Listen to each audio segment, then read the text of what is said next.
믿음의 정상을 향한 여정 시리즈 벌써 12번째가 되었습니다. 오늘은 본문 중심으로 중보 기도자로서 선 그 아브라함에 대한 믿음에 대하여 함께 말씀을 나누도록 하겠습니다. 우리가 18장 첫 서두 부분들을 읽지 않았지만 창세기 18장에 들어오게 되면 이런 내용이 이제 시작이 되는 것이죠. 하나님께서 천사들과 함께 사람의 몸을 입어서 장막에 앉아있는 아브라함에게 찾아오십니다. 하나님이 이 아브라함에게 찾아오신 그 모습을 아브라함이 알아보죠. 그래서 뛰어나와서 그 앞에 절을 하게 되고 또 하나님과 두 천사들을 집으로 초청하여서 정성껏 준비한 음식과 함께 저들을 극진히 섬깁니다. 하나님이 인간의 몸으로 아브라함에게 찾아오신 목적은 두 가지 이유 때문에 그랬습니다. 소식을 전하기 위한 것이었는데 첫 번째는 굿뉴스였고 두 번째는 배드뉴스였습니다. 굿뉴스, 좋은 소식은 무엇이었을까요? 하나님이 인간의 몸으로 직접 오셔서 너무나 좋은 소식이기 때문에 아브라함에게 이제 조금 있으면은 내 아내 사레가 이제 아들을 잉태하게 될 것이다 라고 하는 이 소식이었습니다. 다른 하나는 안 좋은 소식이었습니다. 안 좋은 소식은 무엇이었냐면은 하나님의 고민이었죠. 소돔과 고모라의 이 죄가 너무나 중하게 되어서 하나님이 이제는 심판할 수밖에 없는 하나님의 이 진노의 선을 이미 넘어버린 저들의 죄에 대한 심판이었습니다.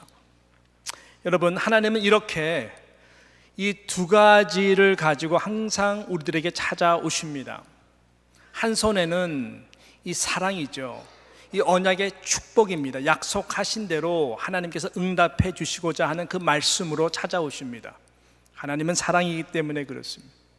다른 한 손에는 무엇일까요? 죄에 대한 아픈 마음입니다. 이 땅을 바라보시고 죄에 대한 아픈 마음을 가지고 한 손에는 공의의 하나님으로서, 심판의 하나님으로서 늘 우리에게 다가오십니다. 그러므로 하나님의 사람은 받는 사랑과 축복에만 초점을 맞추어서 이 땅에서 신앙생활을 하는 자들이 아닙니다. 그것은 반쪽 신앙입니다. 다른 반쪽, 공의의 하나님에 대해서 우리는 민감해야 됩니다. 내 안에 있는 죄에 대해서도 민감해야 되고, 특별히 하나님께서 이 땅을 바라보시는 그 찢어지는 마음에 대해서도 우리는 초점을 맞추고 그 하나님의 마음과 함께 공유하며 나아갈 자를 찾고 계신다라고 하는 것입니다. 여러분이 이런 부분을 회복하고 그런 하나님의 그 마음에 합한 신앙생활을 하기 시작할 때에 저와 여러분의 믿음의 그 걸음은 훨씬 더 한 단계로 올라간다라고 하는 것입니다. 이것이 믿음의 여정에 있어서 너무나 중요한 부분입니다. 이것이 바로 무엇일까요? 중보 기도자로서의 사명을 말하는 것입니다. 중보 기도자로서의 사명, 바로 그것입니다. 하나님은 아브라함을 참 좋아하셨습니다. 그리고 그와의 친밀함을 귀하게 여기셨습니다. 오늘 본문을 여러분께서 자세히 보시게 되면은 하나님은 원래 이 좋은 소식, 이 사랑, 그 축복의 언약의 약속의 말씀만 아브라함에게 전하고 그 자리를 그냥 떠나시려고 했던 것 같습니다. 실은 그 말씀을 해주시고 그 다음에 당신께서 소돔과 고모라 땅을 향해 발걸음을 옮기실 때에 하나님은 뭔가 딱 생각을 하시면서 뒤를 돌아보시면서 아브라함에게 17절에 보니까 이런 말씀을 하셨습니다. 여호와께서 가라사대 나의 하려는 것을 아브라함에게 숨기겠느냐, 이런 말씀을 하세요. 이렇게 하나님은 하나님과 친밀한 자들에게 하나님의 속마음을 나누시기를 기뻐한다라고 하는 것입니다. 여러분, 사람과의 관계도 그렇지 않나요? 여러분들은 친한 친구와 같은 분들이 주변에 계실 것입니다. 또 반면에 별로 친하지 않는 분들도 계실 것입니다. 또 만나야 되는 분들도 계실 것이고, 이러한 관계의 다이내믹스 가운데에 어떤 대화라고 하는 주제를 놓고 우리가 생각할 때에 친한 사람의 이 사람들과 별로 그렇지 않은 사람들과의 차이점이 무엇일까요? 대화 가운데 속마음이겠죠. 친한 사람은 속마음을 신뢰하기 때문에 편안하게 나눕니다. 내 속의 이야기를 함께 나눌 수 있는 사이가 친한 사람들이 아닐까요? 그렇지만 그렇지 않은 사람들에게는 그렇게 쉽게 속마음을 털어놓고 이야기할 수가 없는 것이죠. 가려가면서 해야 되고 때로는 조심하게 이야기를 해야 되는 부분들이 있을 것입니다. 그와 마찬가지로 영적으로도 마찬가지입니다. 여러분이 하나님과 친밀한 관계를 유지하게 될 때에 하나님이 아파하시는 하나님의 그 속마음을 느끼도록 성령께서 우리에게 똑같이 느끼도록 역사를 한다라고 하는 것입니다. 또 하나님이 그 속마음을 우리들과 함께 나누십니다. 기도 제목들을 주신다는 것이죠. 여러분, 아모스 3장 7절에 보게 되면 이런 놀라운 말씀이 있습니다. 아주 암흑한 그러한 세대 가운데, 정말 제가 관영한 세대 가운데 하나님이 그때그때마다 선지자들 택하지 않습니까? 아모스 3장 7절에 보게 되면은 주 여호와께서는 자기의 비밀을, 속마음입니다. 아무한테 알려주는 것이 아니죠. 여호와께서는 자기의 비밀을 그종 선지자들에게 보이지 아니하시고는 결코 행하심이 없으리라 라고 말씀했습니다. 하나님의 속마음을 나눌 수 있는 자들, 그리고 하나님의 그 안타까워하고 아파하는 마음을 품고 기도하는 자들이 복된 자들입니다. 요즘 우리가 새벽마다 증거하고 있는 예레미야서를 같이 함께 묵상하면서 우리 목사님들이 저와 함께 같이 말씀을 나누고 또 우리가 큐티를 통해서 생명에서 예레미야서 여러분들이 보고 있는데, 눈물의 예레미야 선지자가 바로 그런 자였었습니다. 하나님의 속마음을, 안타까운 끙끙 앓는 하나님의 심정을 에레미야에게 보여주시고 말씀해 주시고 에레미야가 그것을 백성들에게 나누는 것이죠.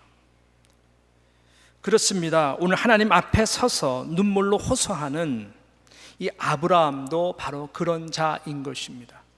여러분, 그런 자들이 정말로 복된 자들입니다. 저는 저도 그렇고 여러분들도 그렇고 하나님의 눈물의 대상이 되길 원치 않습니다. 저와 여러분이 하나님의 눈물을 담은 중보자들이 되시기를 주님의 이름으로 축원합니다. 소돔과 고모라의 성의 심판의 소식을 들은 이 아브라함은 오늘 22절에 보게 되니까 여호와 앞에 그대로 섰다라고 증거하고 있습니다. 소돔과 고모라 땅 하나님이 멸망시키고 심판할 줄 모르겠다라고 하는 그 말을 들은 아브라함의 마음이 너무너무 힘들었던 것입니다. 그래서 아브라함은 여호와 앞에 그대로 섰다라고 말씀했습니다. 그리고 더욱더 가까이 갔다라고 그 다음 절에 말씀하죠. 이 말은 무슨 말일까요? 떠나시려는 하나님을 붙들고 있는 것입니다. 적극적인 표현으로 말하자면은 길을 다 가로막고 하나님이 움직이지 못하도록 딱 버티고 서 있는 것입니다. 하나님, 이러시면 안 돼요. 하나님 은혜를 좀 베풀어 주십시오. 주께서 의인을 하나님 악인들과 함께 멸하시겠습니까? 하나님은 그런 분 아니시잖아요.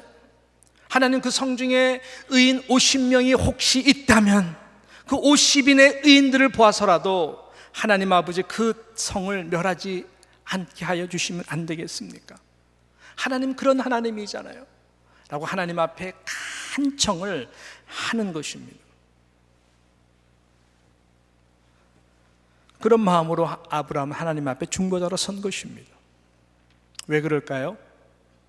사랑하는 조카 이 롯과 그의 가정들이 그 땅에 있기 때문에 그런 것입니다. 그 더욱더 나아가서는 소돔과 고모라에 있는 주님을 알지 못하는 죽어가는 수많은 영혼들에 대한 이 마음이었습니다. 찢어지는 마음이었습니다. 그렇지 않았더라면 여러분 기억하십니까? 아브라함이 318인을 데리고 밤중에 그 북쪽 왕들을 쳐서 다시 포로된 롯을 구출했을 때에 롯만 데리고 왔겠죠. 그렇지만 그렇지 않았죠. 소돔과 고모라 속한 모든 포로 사람들을 다 데리고 왔습니다. 그만큼 그 땅에 대한, 그 영혼들에 대한 사랑이 있었던 것입니다.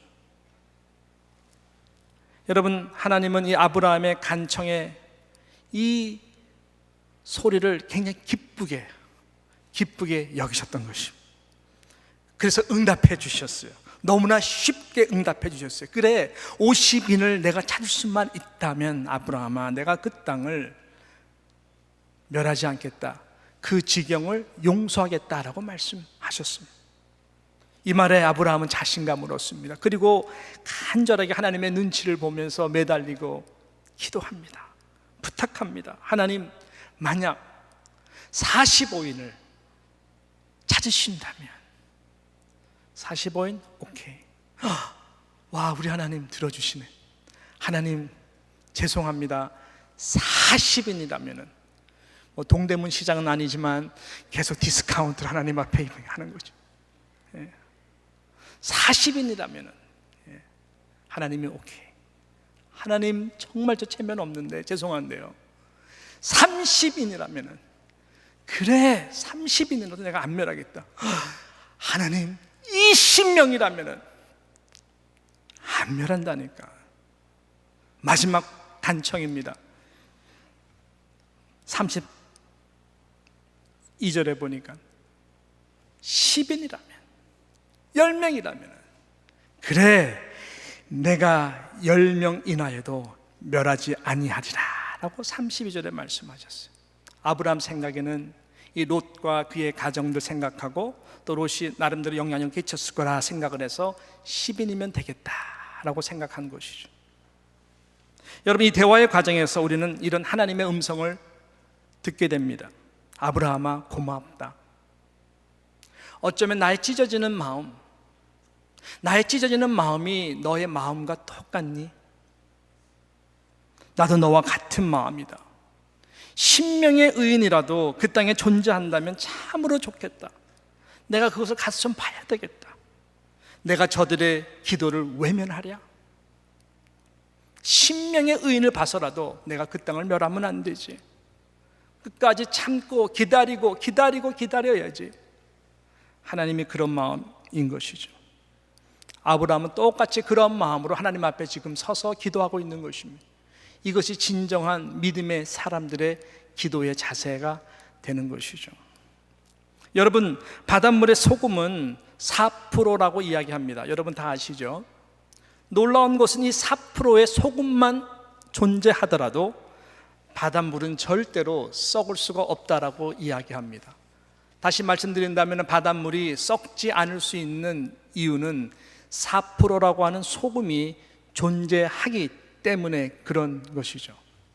지금 한국 땅의 기독교인의 숫자를 몇 프로로 보냐면 19% 정도를 봅니다. 그러니까 20%로 보면 되겠어요. 캐톨릭까지 다 포함한다면 27%로 보거든요. 개신교와 이 캐톨릭 다 합해서. 그럼에도 불구하고 이 한국 사회 구석구석 가운데 얼마나 죄가 만연한지 우리는 너무나 잘 압니다. 총체적으로 세대가 썩어져 가고 있는 것을 우리는 너무나 잘 압니다. 특별히 다음 세대를 이어갈 젊은이들이 정신이 없어요. 하나님이 주신 달란트로 좀 인기를 얻고 노래를 잘하고 하면은 그 뒤안에 정말 썩어져가는 냄새의 모든 일들이 드러날 때마다 우리는 경악을 안 할 수밖에 없습니다. 문제가 뭘까요? 교회가 없어서입니까? 성도가 없어서입니까? 20%나 된다니까요. 문제가 뭘까요? 교회를 다니기는 다니는데 자기 자신이 받을 하나님의 사랑, 그 축복, 소위 우리가 말하는 은혜에만 초점에 맞추어서 신앙생활을 하는, 거기에 그쳐있기 때문에 그런 것입니다. 나와 다음 세대가 살아가야 할 그 땅과 제약에 대하여 하나님의 마음을 품고 기도해야 되는 중보적 책임을 다하지 못했기 때문에 그런 것입니다. 저는 저와 여러분이 이 뉴욕 땅 가운데에 4%의 썩지 않게 하는 소금의 역할을 감당할 수 있는 하나님의 사람들이 되시기를 주님의 이름으로 축원합니다. 사랑하는 뉴욕 장로교회 성도 여러분들이 잘 들으십시오. 뉴욕 장로교회는 중요한 교회입니다. 제가 뉴욕 장로교회 담임 목사이기 때문에 우리 교회가 중요하다 그래서 말씀드린 것이 아닌 것 아시죠? 뉴욕 장로교회는 왜 중요합니까? 대표성 때문에 그런 것입니다. 대표적인 교회 중에 한 교회입니다. 하나님이 이 뉴욕 땅을 바라보시면서 가까웠게는 이 한인들, 동포들, 우리 교민들 썰걸에서 뉴욕 장로교회가 가져야 되는 중요한 대표성의 영적 무게를 가지고 우리 교회를 바라보십니다. 한 손에는 사랑과 축복, 한 손은 우리들로 하여금 이 땅을 바라보시면서 죽어가는 영혼들을 바라보는 하나님의 공의의 손을 가지고 우리에게 찾아오시는 거예요.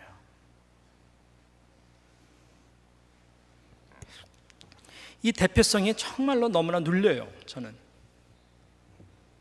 그래서 저는 소명자로 서야 되기 때문에 목회가 그래서 힘들어요. 정말 20-30명 모이는 교회가 중요하지 않다는, 정말 모든 교회는 한 명을 놓고 목회 정말 중요합니다. 세상의 유일한 소망입니다. 그렇지만 대표성에 있는 교회와 그렇지 않은 교회에는 대표성이라고 하는 차원에서의 영향력 때문에 그 무게는 좀 차이가 있을 수가 있습니다. 한 사람의 아담이 불순종으로 하는 죄로 인해서 온 인류가 원죄로 다 모두가 태어날 때 죄인이 되었습니다. 왜냐하면 아담의 대표성 원리 때문에 그런 것이죠. 한 사람 예수 그리스도라고 하는 분이 인간의 몸으로 오셔서 온전한 순종으로 말미암아 십자가를 지심으로 그 모든 죄가 의로 바뀔 수 있는 길을 열어 놓아 주셨습니다. 대표성인 것입니다. 그 영향력 굉장히 중요하고 무게가 있습니다. 그런 차원에서 우리 교회는 힘있게 일어나야 됩니다. 그렇게 되기를 진심으로 축원합니다. 그렇게 돼야 이 땅 가운데에 영향력을 끼치고 다른 교회들도 함께 연합하여 일어날 수 있도록 나아갈 수 있기 때문에 그런 것이죠. 그러기 위해서는 저와 여러분 모두가 오늘 본문에 나오는 이 아브라함의 이 기도의 모델을 붙들어야 됩니다. 소돔과 고모라 땅과 그 영혼들을 품고 하나님의 섰던 것과 같이 저와 여러분이 뉴욕 땅과 이 땅에 속한 영혼들을 품고 기도하기 시작할 때에 여러분, 하나님이 일을 하신다는 것입니다. 일어나기 시작한다는 것입니다. 신기하죠? 너무너무 신기하죠? 하나님은 그렇게 늘 일하십니다. 교회 역사를 봐도 부흥의 흔적이 있는 모든 자리에는 이 회개와 기도의 운동이 늘 함께 갔어요. 회개와 기도 외에는 되지가 않습니다. 성령이 일을 할 수가 없어요. 그래야 말씀에도 불이 붙고 영혼들을 향한 우리의 마음이 주님의 심장으로 회복이 되는 것이지, 머리만 냉랭해서 가슴만 차가워서 성령이 일을 할 수가 없어요. When we work, we just work. But when we pray, God works. 우리가 일할 때는 그저 일하는 것뿐이다. 아무리 그리스도인 할지라도. But when we pray, 그러나 하나님의 사람들이 기도하기 시작할 때에 차이는 무엇일까요?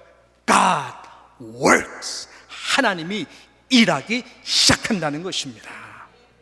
이 말은 세계 선교 기도 정복책을 쓴 웩 선교회의 이 패트릭 존스톤이라고 하는 그분이 모든 선교의 기도 제목에 결론화한 유명한 이 말입니다.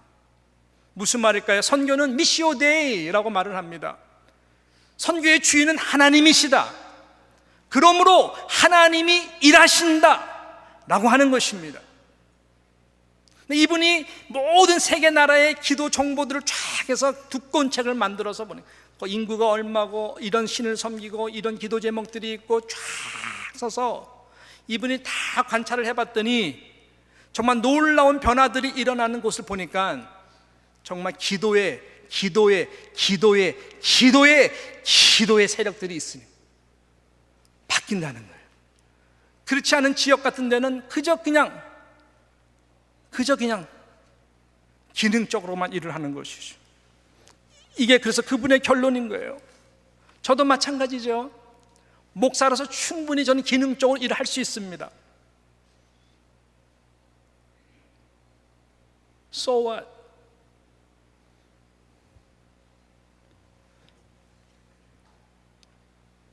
제가 특별합니까? 부흥을 일으킬 수 있는? 기능적으로 일을 하면서 교회가 부흥할 수 있습니까? 사람들이 변화될 수 있습니까? 구원의 물꼬가 여러분 터질 수가 있습니까? 하나님이 역사를 할 수 있습니까? 없어요. 하나님이 하셔야 돼요.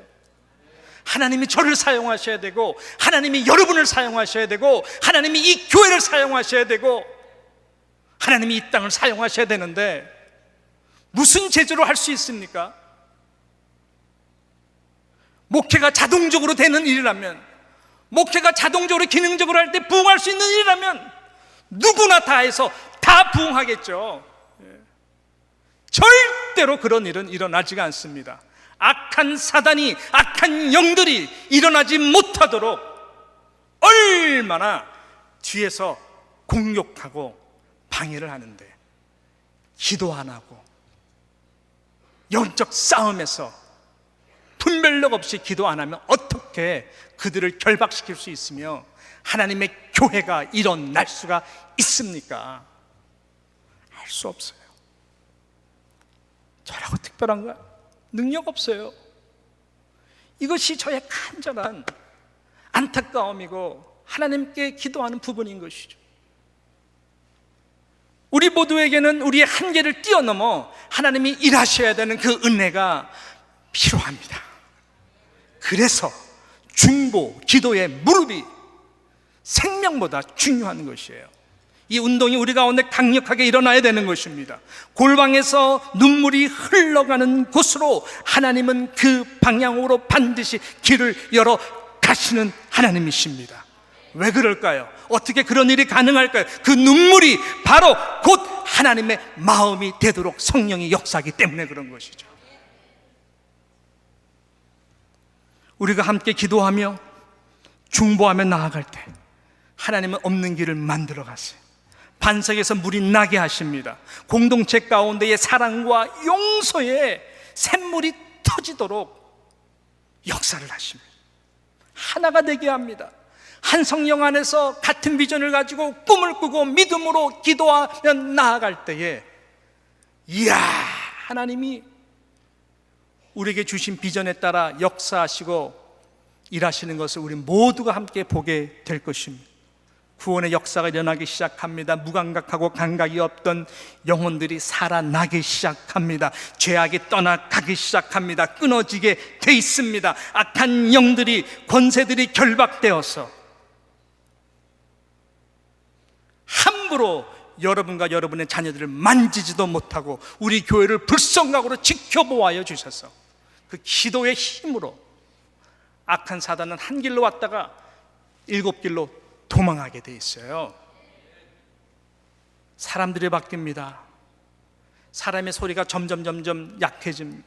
싸움닭과 같은 사람들이 순한 양과 같이 변화되는 것을 목도하게 될 것입니다. 앞으로 우리에게 임하게 될 여러분 천년 새 나라 새 하늘, 것을 경험하게 되면 사자와 어린아이들이 함께 노는 듯한 이런 은혜들을 경험하게 되는 것입니다. 병마가 때로는 떠나기도 합니다.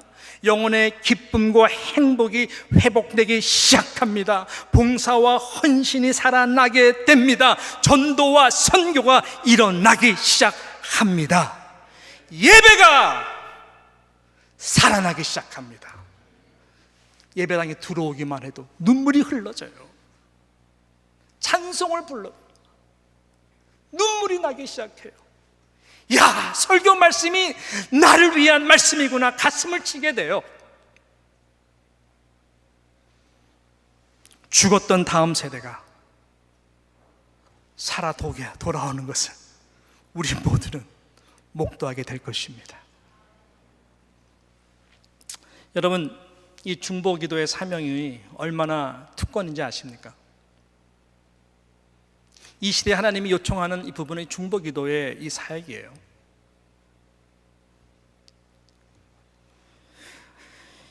이 중보기도 사역이 얼마나 특권이고 대단한 건지 어느 목사님의 그 소아시아 성지 순례를 방문했을 때 받았던 감동 한 가지 이야기가 생각이 났어요. 제가 지난주 중보기도 이 세미나를 열면서 잠깐 예를 들었던 부분이었습니다. 이분이 이게 지중해 지역으로 소아시아를 다녔는데 어느 한 왕궁에 이 특별히 거기에 있는 왕의 보좌 이 의자가 너무나 긴 거예요. 보통 요만할 텐데 이건 굉장히 길더래요. 그래서 물어봤대요, 가이드한테. 왜 이곳의 왕궁의 의자는 이렇게 깁니까? 그러면서 그 역사를 이야기를 하면서 한때 이 왕의 보좌를 지은 왕이 일부러 넓게 했다라는 거예요. 그 이유는 감동적이에요. 그 나라 백성 중에 1년에 한 명을 선택한대요. 충성스럽고 정말로 많은 사람들에게 귀감이 되는 그 존경받는 그 최고의 영예의 그 상 같은 거죠. 시민의 상. 한 명을 다 선출하면은 그 사람을 이 왕궁에 초청을 해서 하루 왕과 똑같은 이 왕의 보좌 자리에 앉게 한다는 것이죠. 앉게 해서 무엇을 하느냐? 왕이 이야기를 한대요. 오늘 하루 당신이 왕이다. 당신이 이 나라의 왕이다. 나와 똑같이 하루 동안 백성의 입장에서 잘 생각을 해서 이 나라를 한번 정치해 보라 라고 모든 통치권과 정치권을 그 사람에게 나눈다는 거예요. 그러니까 이 사람이 그것이 얼마나 큰 영광이겠어요. 가문의 영광 정도가 아니죠. 적어도 그 하루 그 시간만큼은 당신의 왕으로서 왕과 함께 통치를 한다는 것입니다. 특권입니까? 아닙니까? 대단한 것이죠. 중보기도가 그런 거예요. 유일한 중보기도자는 단 한 분입니다. 예수 그리스도이십니다. 여러분, 히브리서 7장 24절, 25절, 26절을 한번 볼까요? 자, 보게 되면은 이 특권의 무게가 얼마나 대단한지를 알 수가 있게 되는데, 자, 예수는 영원히 계심으로, 자, 무슨 직분이 갈라지지 아니하여? 제사 직분도 갈리지 아니. 그래서 예수님은 영원한 대제사장이 되십니다. 대제사장 역할은 뭘까요? 하나님과 이 죄 있는 백성들과의 이 중보 역할이에요. 그래서 7장 25절 다음 절에 보면 그러므로 자기를 힘입어 하나님께 나아가는 자들을 온전히 구원하실 수 있으니 이는 그가 항상 살아서 뭐를 하세요? 지금도 저희를 위하여 간구하시느니라. 할렐루야. 그 다음 절, 이러한 대제사장은 우리에게 합당하니 거룩하고 악이 없고 더러움이 없고 죄인에게서 떠나 계시고 하늘보다 높이 되신 자라라고 말씀합니다. 예수 그리스도를 통하여 하나님이 우리에게 주신 놀라운 신분이 있습니다. 베드로전서에 나와 있죠. 너희는 왕 같은 제사장이라. 모든 성도들, 모든 그리스도인들은 왕 같은 제사장의 직분을 받았습니다. 지금 예수님이 유일하게 하는 것이 이 중보자로서 저와 여러분에 위해서 이 땅의 죄를 바라보시면서 교회가 정말로 일어나야 된다. 성도들이 일어나야 된다. 그래서 왕의 보좌에 초청을 했어. 누가 나의 이름으로 기도하면 이것이요 권리이고 권세입니다. 여기에 사단이 꼼짝 못해요. 사단은 속임수예요. 그래서 여러분들 두렵게 하고 떨리게 하고 무기력하게 만들어요. 근데 하나님은 예수 그리스도를 통해서 저와 여러분들에게 이 왕의 자리를 초청해 주셔서 이 땅을 바라보면서 예수의 이름으로 모든 악한 세력을 결박시키고 다 풀 수 있는 그 은혜를 중보기도를 통해서 주신 것입니다. 그래서 그 자리에 저와 여러분을 초청하고 있는 것이죠. 이것이 회복되기 시작할 때 여러분들의 가정이 변화됩니다. 이것이 회복될 때 부부의 관계가 새로워지고 부모와 자녀들의 관계가 새로워지고 여러분의 일터가 새로워지고 교회가 영적인 힘을 받기 시작하는 것입니다. 아까 그 백성 한 분으로 돌아가 볼까요? 그 사람이 그 왕의 자리에 앉아서 자 오늘 하루 통치해보라 라고 했을 때에 그가 어떻게 통치할까요? 내가 왕의 이름으로 명하노니 우리 와이프 우리 아들에게 지금은 몇백 평밖에 없는 그 논밭을 몇십만 평으로 만들어라 이러겠어요?